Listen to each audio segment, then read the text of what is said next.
Nah, bagaimana caranya kita meningkatkan kesadaran yang sedini mungkin akan melatih supaya kita rela misalnya dalam kondisi kehilangan orang yang paling kita cintai kayak gitu. Makasih Bante. Ya, betul. Jadi kita sebetulnya tadi sudah saya sampaikan, hidup ini adalah perubahan dan bagaimana kita mempersiapkan diri. Tapi persiapan ini kan juga levelnya berbeda-beda ya. Tadi mulai dari menengah, bawah, menengah, dan atas. Termasuk kehilangan orang yang kita cintai. Kehilangan itu bisa hanya pergi, kehilangan itu bisa kemudian sudah tidak lagi ada di dunia ini, dia sudah terlahir di tempat lain atau di alam yang lain. Gimana ini sekarang?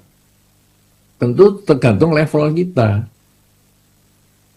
Kalau level kita ini sudah terbiasa, ya tadi dari sekolah minggu misalnya kita latih dengan dana paramita, sebetulnya itu level awal sekali ya. Jadi kita belajar kehilangan apa yang kita miliki.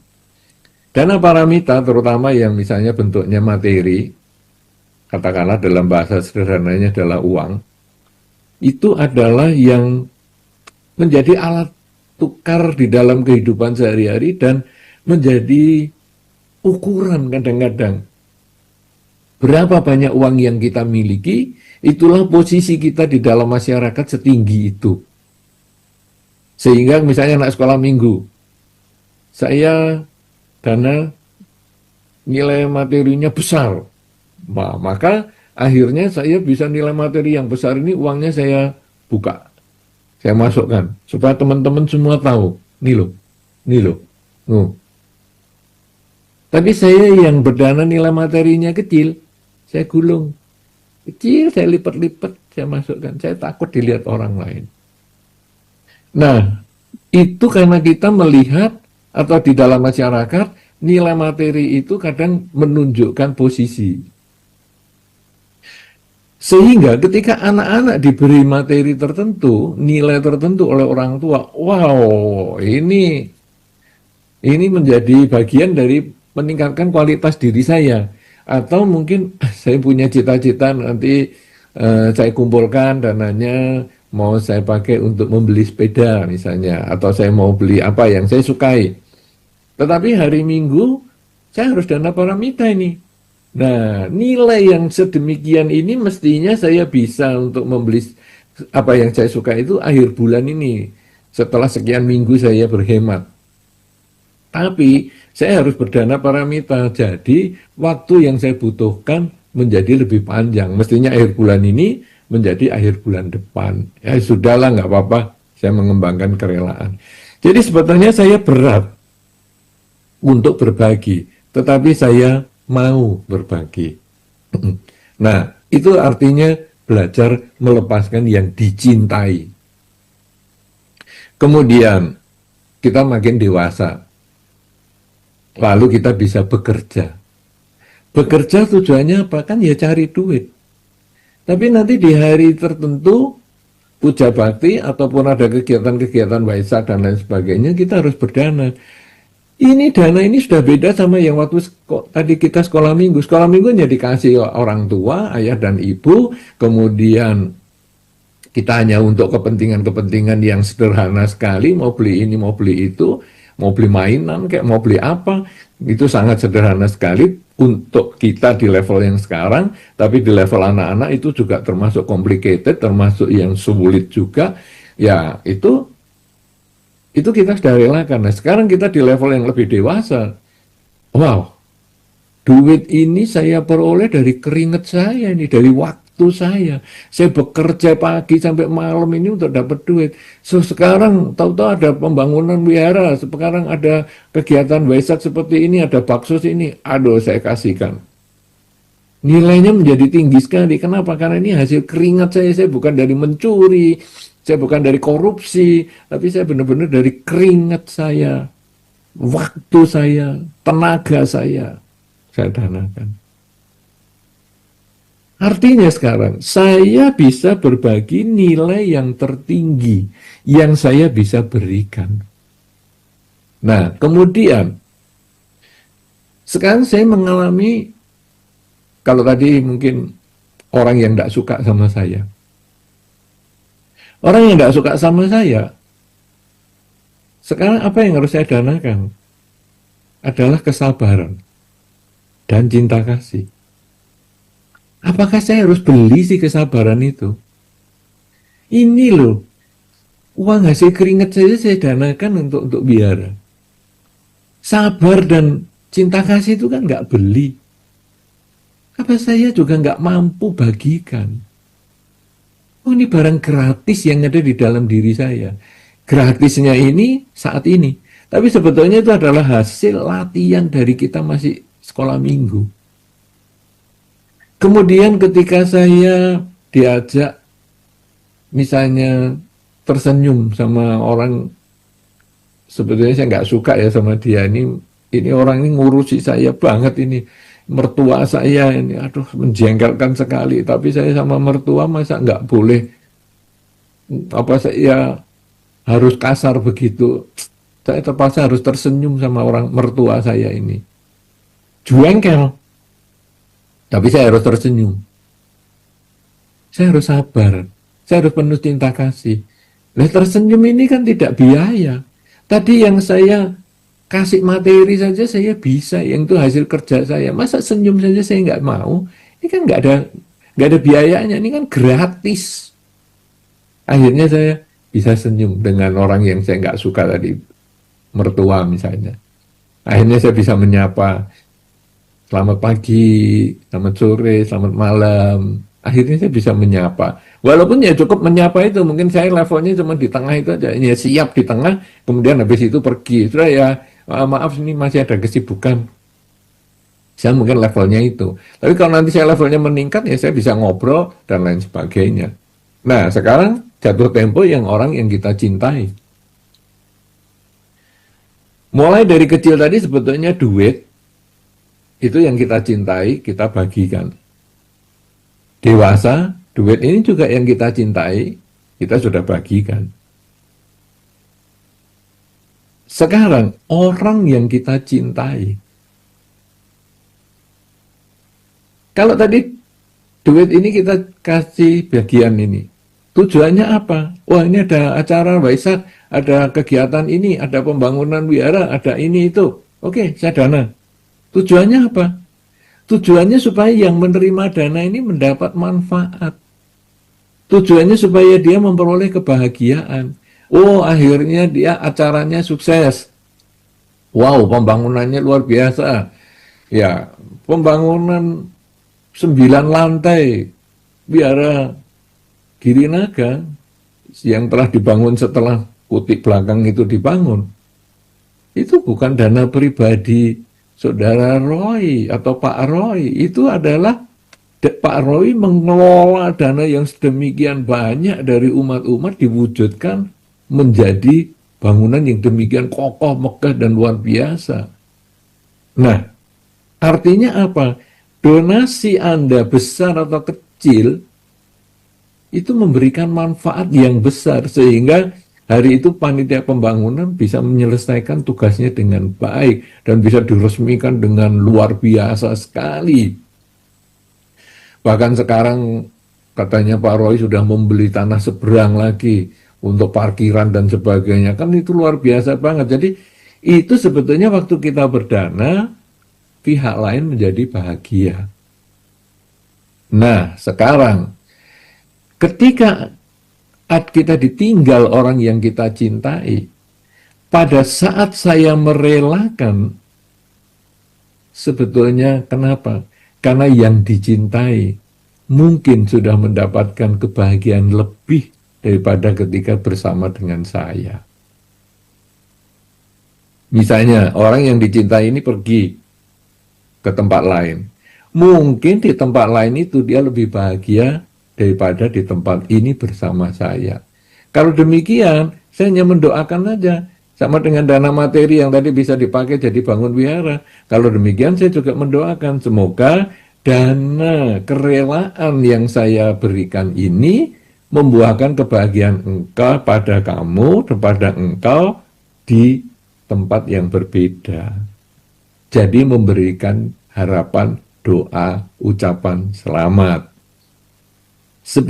Sebaliknya, kalau sekarang orang yang kita cinta ini sudah terlahir di alam lain, maka kita merelakannya adalah dengan mengatakan, semoga engkau di alam yang sekarang, di kelahiran engkau yang sekarang, akan selalu lebih berbahagia dibandingkan dengan yang saat ini. Kenapa saya sedih ketika ditinggal orang yang dicintai?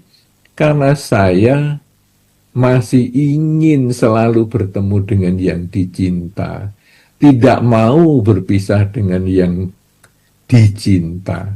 Padahal kenyataan semua itu adalah netral. Cinta dan benci itu hanya karena keinginan. Cinta itu karena keinginan kita tercapai, maka saya mencintai dia. Saya keinginannya terpuaskan oleh dia, maka saya mencintai dia.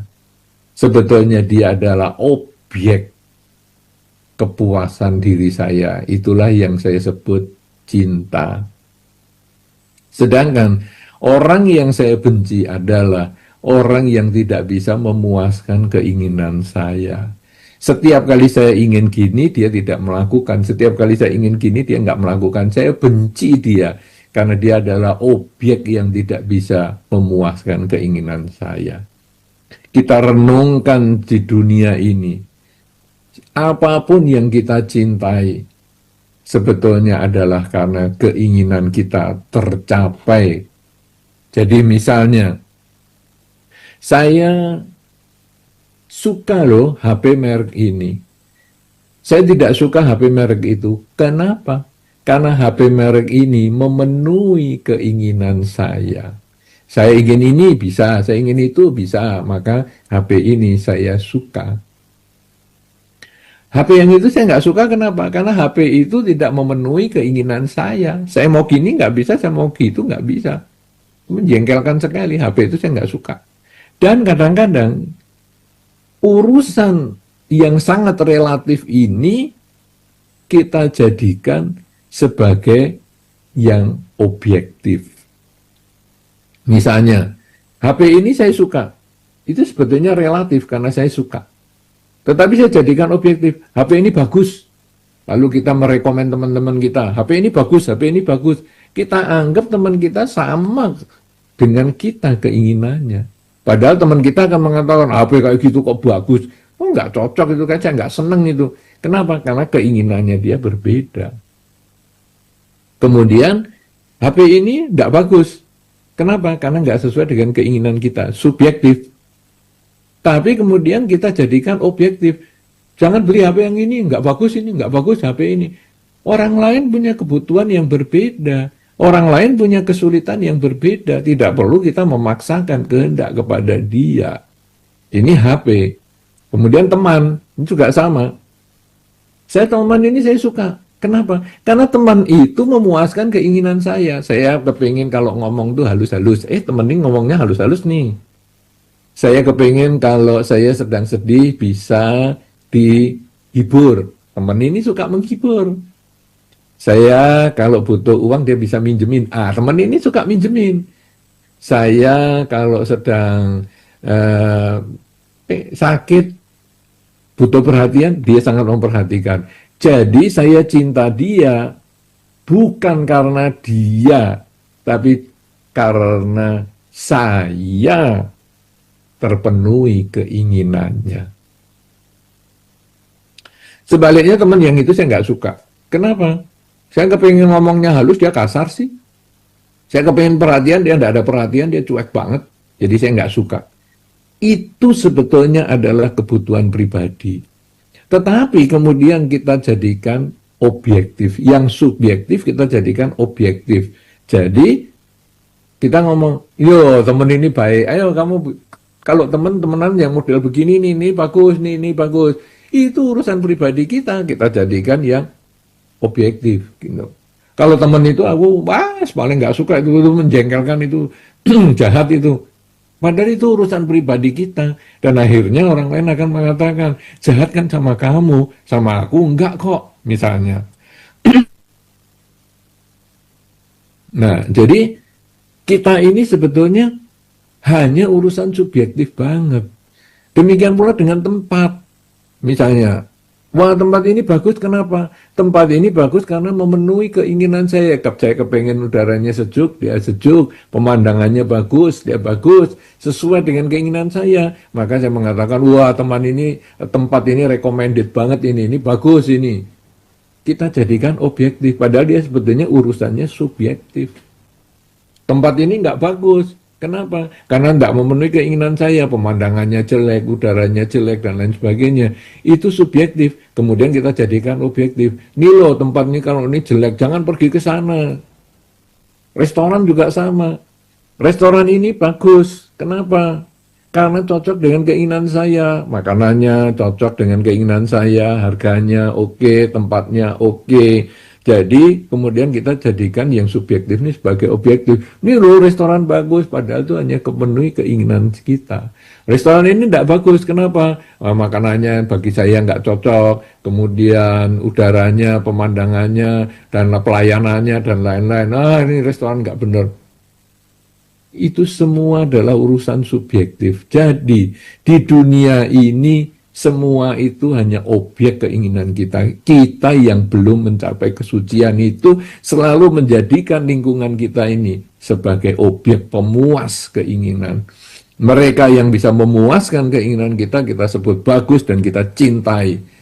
Kucing lah, saya seneng kucing yang ini, kok saya nggak suka kucing yang itu. Kenapa? Karena kucing yang ini memenuhi keinginan saya. Ketika saya sedang stres, dia bisa datang mencium-cium saya, menggosokkan badannya. Kucing yang itu saya nggak suka, kenapa? Karena kucing itu malah mencakar saya, menggigit saya. Anjing yang ini saya suka, kenapa? Karena anjing ini kalau saya datang selalu mengibaskan ekor. Kalau yang itu saya nggak suka, kenapa? Karena kalau saya datang dia malah lari. Jadi anjing itu pun hanya objek keinginan kita. Kucing itu juga objek keinginan kita. Semua di dunia adalah objek keinginan kita. Nah sekarang orang yang kita cintai, sebetulnya dia adalah objek keinginan kita. Kita tidak mau melepas dia adalah karena keinginan kita belum terpuaskan secara tuntas. Contohnya kalau orang tua. Anda yang bergerak di bidang keagamaan spiritual ini tentu tahu, misalnya ada orang tua yang masih muda, anak-anaknya masih kecil ketika sakit, maka biasanya ada keluarganya yang datang ke wihara dan meminta, tolonglah teman-teman bacain parita, ayahku sakit, karena dia masih muda, masih diperlukan. Tapi tentu teman-teman juga tahu ketika ayahnya ini sudah umurnya 80 atau 90 tahun, sudah sakit-sakitan, anaknya sudah mandiri semua, maka orang ini akan pergi ke wihara dan tolonglah bantu teman-teman doa supaya ayah saya atau orang tua saya ini cepat jalannya. Kasihan dia sakitnya lama. Peristiwa ditinggal orang yang kita cintai, ayah itu atau ibu, orang tua. Sama peristiwanya, cuman kebutuhannya yang berbeda. Kalau dia masih menjadi objek pemuasan keinginan saya, kalau bisa umurnya yang panjang, supaya saya bisa lebih lama dipuaskan.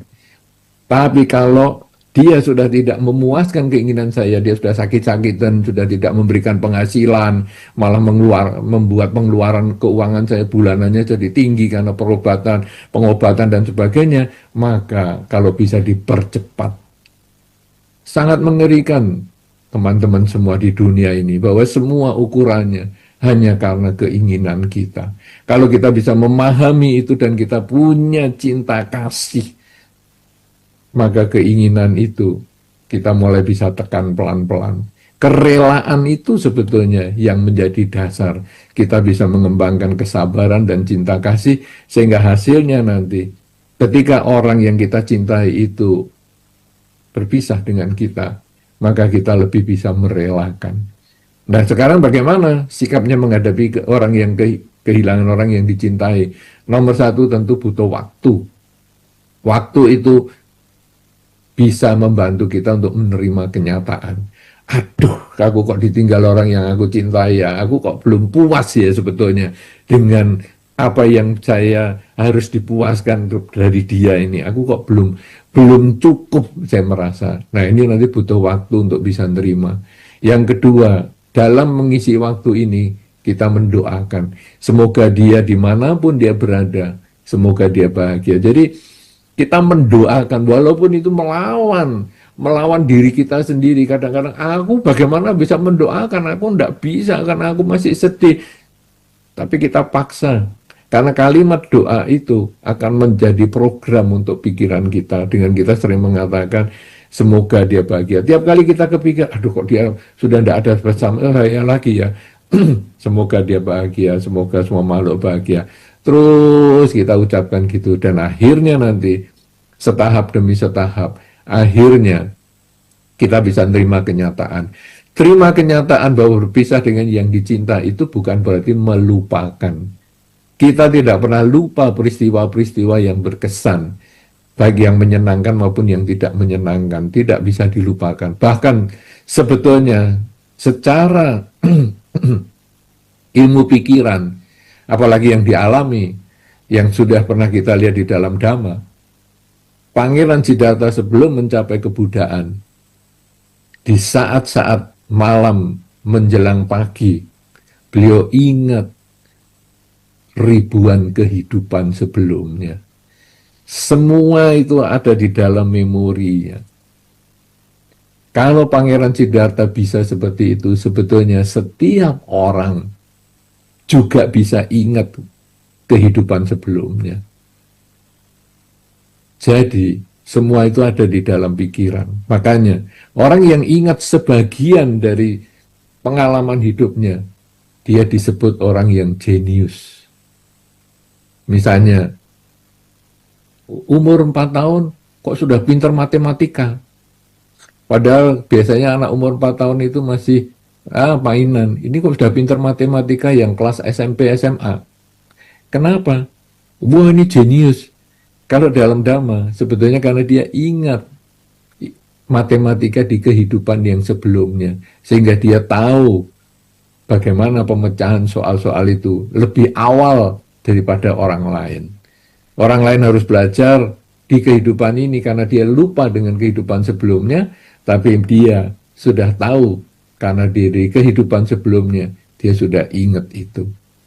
Kemudian ada orang yang bisa komposisi musik misalnya dari umur yang sangat dini misalnya. Kenapa? Ya karena dia ingat dari kehidupan sebelumnya. Jadi kalau Pangeran Siddhartha ingat banyak kehidupan dan banyak segi. Kalau orang-orang jenius itu hanya 1-2 segi saja sehingga dia disebut jenius. Kalau begitu, kita tidak bisa lupa juga dulu pengalaman-pengalaman orang yang menyakiti kita ataupun orang yang membahagiakan kita. Orang yang menyakiti kita menjadi luka batin bagi kita yang tidak bisa kita lupakan. Kita hanya bisa menerima dia sebagaimana adanya dengan kesabaran dan cinta kasih. Demikian pula orang yang kita sayangi karena memuaskan keinginan kita. Kita hanya bisa menerima perpisahan itu dengan kesabaran dan cinta kasih, mendoakan dia dimanapun berbahagia, tapi kita tidak akan pernah melupakannya. Jadi, jangan harap Anda, sudah jangan lupa. Anda hanya isi dengan doa, sehingga Anda menerima kenyataan sebagaimana adanya. Ya, kalau Anda luka misalnya, ada luka di badan, Anda mungkin karena waktu ya dia akan sembuh, tapi ada bekasnya. Dan Anda hanya bisa menerima itu sebagaimana adanya dan ingat bahwa oh ini dulu saya pernah luka di sana, saya pernah patah tulang di sini.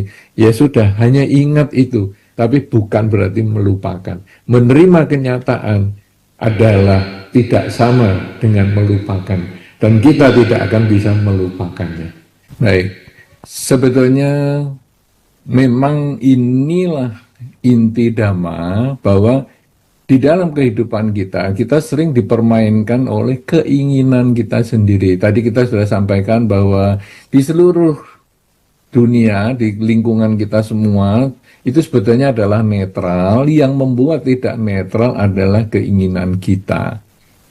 Dan keinginan kita ini tidak selalu sesuai dengan kenyataan. Tadi salah satu contoh yang saudara disampaikan dalam pertanyaan itu, misalnya kita berpisah dengan yang dicinta. Itu tidak sesuai dengan keinginan, karena kita inginnya selalu berkumpul dengan yang dicinta. Ingin kita tidak pernah bertemu dengan yang kita tidak suka. Kenyataan kita bisa berpisah dengan yang dicinta, otomatis bertemu dengan yang tidak disuka. Perpisahan itu sendiri adalah pertemuan dengan yang kita tidak suka. Kenyataan itu tidak bisa kita ubah. Dulu ketika saya pergi ke Wihara Girinaga di awal masih satu lantai ya, yang kemudian masih ada Rupang 3, kemudian saya di sampingnya. Rambut saya masih hitam semua hari itu.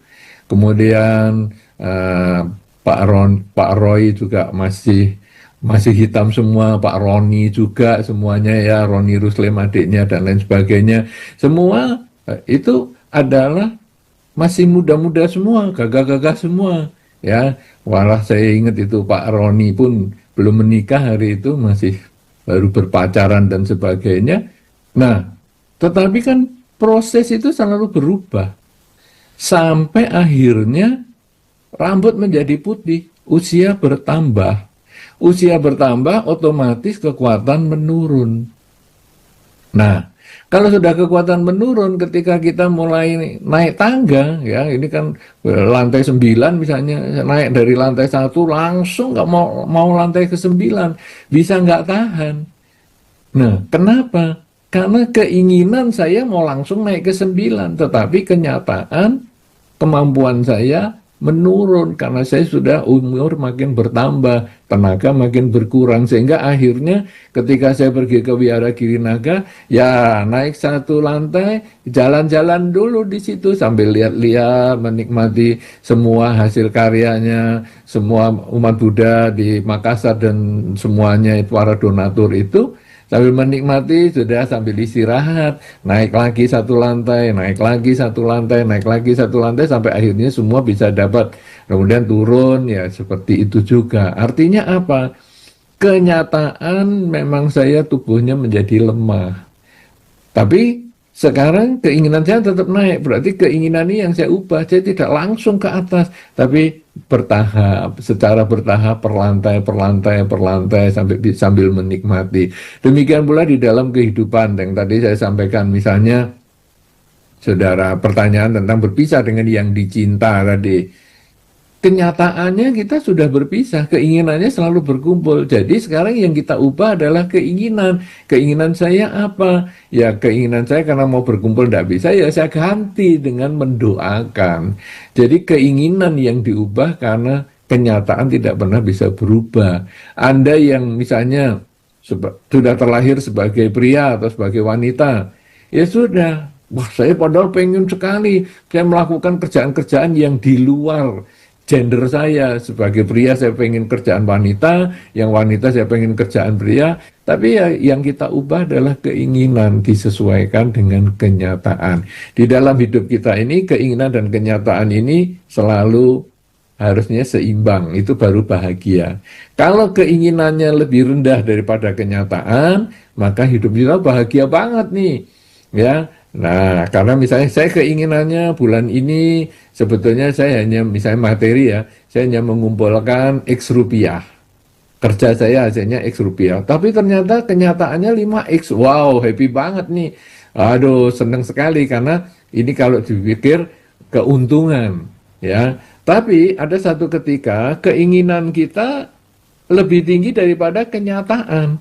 Ingin saya X rupiah, dapatnya setengah X.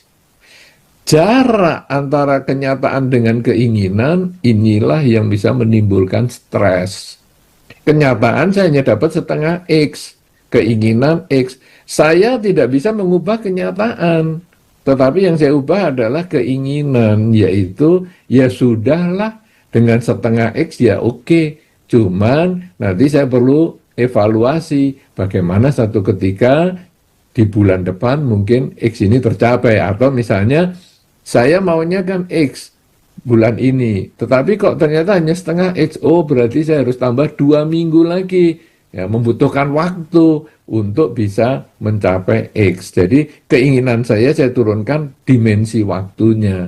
Atau mungkin saya turunkan keinginannya, ya memang saya belum nyampe lah di level itu. Jadi ini semua adalah permainan pengendalian keinginan. Dan pengendalian keinginan ini dimulai dari mana? Ya dimulai dari dana paramita itu tadi, bahwa ingin saya memiliki ini, tapi saya mau bagikan. Dimulai dari situ yang materi itu, sampai akhirnya yang bukan materi. Karena itu kita jangan melupakan tahap-tahapan di dalam latihan Dhamma, karena tidak semua itu bisa dicapai dalam waktu yang seketika.